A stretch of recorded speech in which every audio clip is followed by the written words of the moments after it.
Bonjour à tous, ça va être une petite vidéo très courte pour vous parler d'un projet que j'avais eu de fabriquer une machine comme ça. Donc je l'ai d'abord modélisée en 3D cette machine, voilà le résultat. Voilà, c'est une meuleuse à bande d'établi. Voilà, j'ai voulu faire quelque chose de très solide, de costaud, parce que je m'en sers beaucoup moi de ça. Donc j'ai chose que je fais jamais, je pars toujours et je travaille à l'aveuglette dans mon atelier.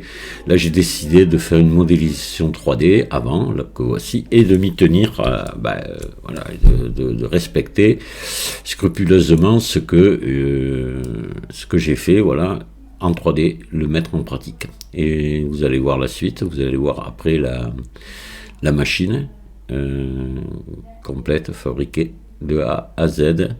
Vous allez voir, j'explique après de quoi je suis parti. En réalité, je suis parti d'un moteur, c'est tout ce que j'avais, et de galets de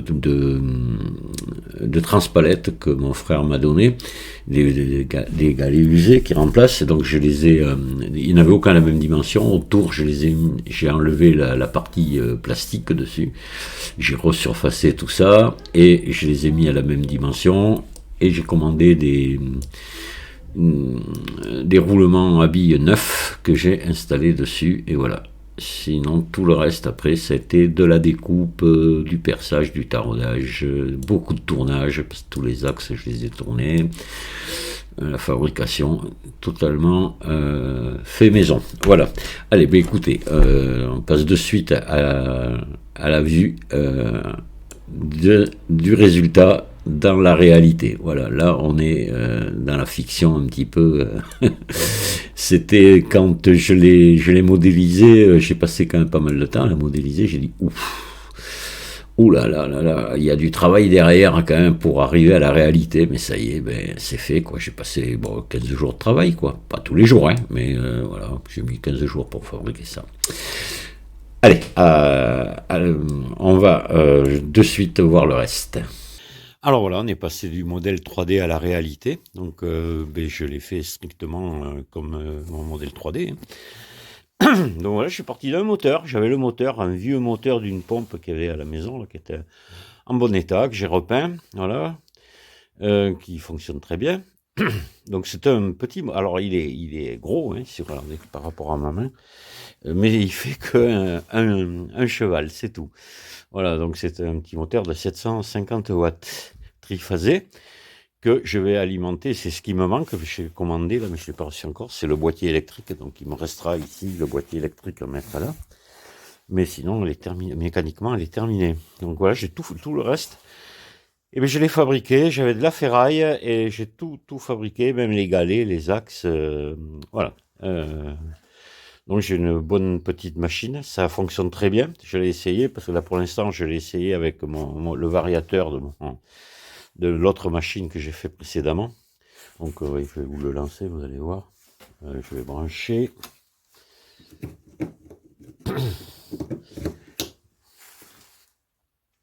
Alors il y a toujours un petit temps d'attente, voilà. Hop, je vais lancer en petite vitesse. Voilà, et j'augmente. Je vais la mener à 50 Hz, voilà.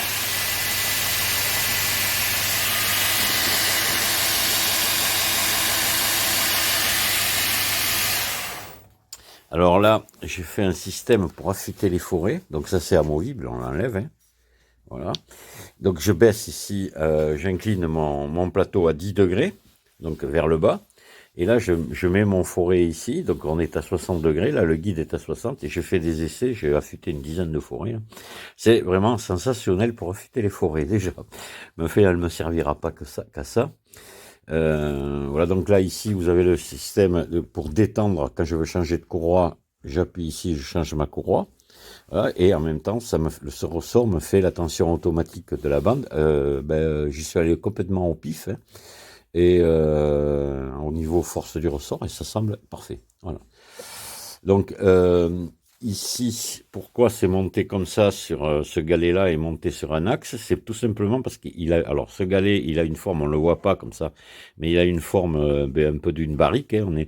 On a un diamètre inférieur en bout par rapport au centre. Hein. Il est plus large au centre. Donc la bande fait ça, on le voit pas, mais elle fait ça ici. C'est pour pouvoir la guider. Et donc ici, j'ai un réglage qui vient faire varier ici cette partie-là, ce qui fait que je peux incliner dans les deux sens mon galet. Et grâce à ça, j'arrive à guider parfaitement ma bande pour qu'elle reste alignée sur les trois galets. Enfin, quatre avec celui du moteur. Et ça marche très très bien. Voilà. Là, ici, c'est monté sur un palier en bronze que j'ai fabriqué.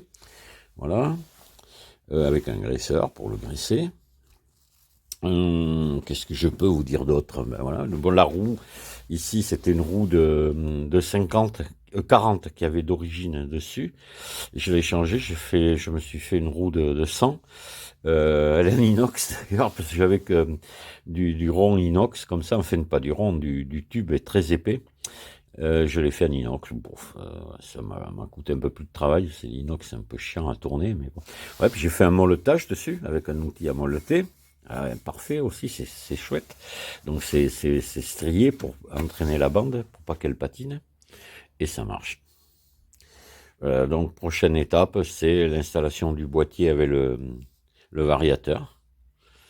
Et donc il va me transformer le 220 mono en triphasé 220.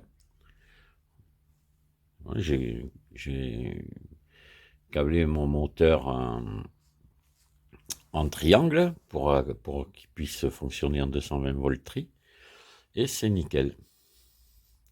Ouais, mais c'est une machine qui va m'être très très utile. Elle va beaucoup servir. Voilà, c'est pas du luxe, c'est un truc vraiment utile. Voilà, donc là, je vais l'installer à la place de ma perceuse là-bas, parce que la perceuse, elle est beaucoup trop haute.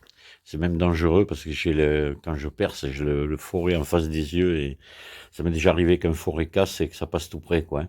Donc elle, je vais la mettre sur un socle au sol pour qu'elle soit 20 centimètres plus basse qu'elle est là. Et c'est cette machine qui va prendre la place. Elle ira très bien sur l'établi. Hein, que la perceuse, c'est pas vraiment sa place.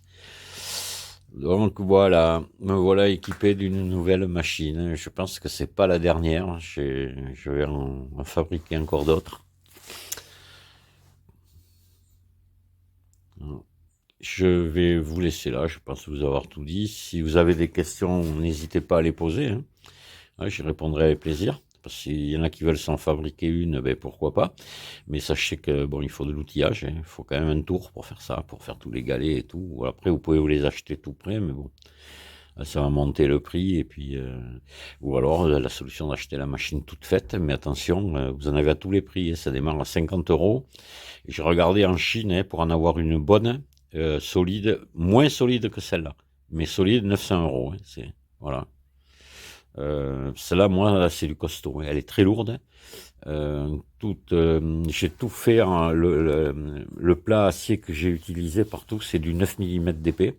Hein. Donc c'est extrêmement robuste. Le carré ici c'est du plein, hein, c'est même pas du tube. Hein. Voilà.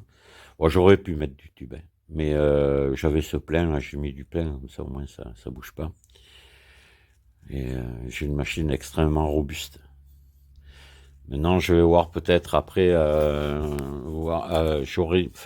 j'ai réfléchi après, mais j'aurais dû faire le socle plus long pour pouvoir reculer le moteur beaucoup plus loin pour mettre des bandes plus longues. Parce que plus vous mettez des bandes longues, moins elle s'use. Hein. Ça, c'est logique. Hein. Mais enfin, bon, là, c'est de la bande de 1,30 m de long. En plus, ici, j'ai un grand réglage. Ici, là, je peux l'avancer beaucoup. Donc, je pourrais peut-être mettre un peu plus grand. Faut que je vois plus court, je peux aussi, évidemment. En rapprochant le moteur, après, je peux mettre plus court. Mais là, bon, je suis parti sur la bande de 130 et 75 de large. Voilà. Enfin, 1300, on va dire. Si on parle en millimètres, 1300 de long et 75 de large. Il faut s'habituer à parler en millimètres quand on parle de mécanique. Hein. Voilà, ben écoutez, je vous laisse. Je vous dis à très bientôt et je vous remercie de m'avoir écouté. Au revoir.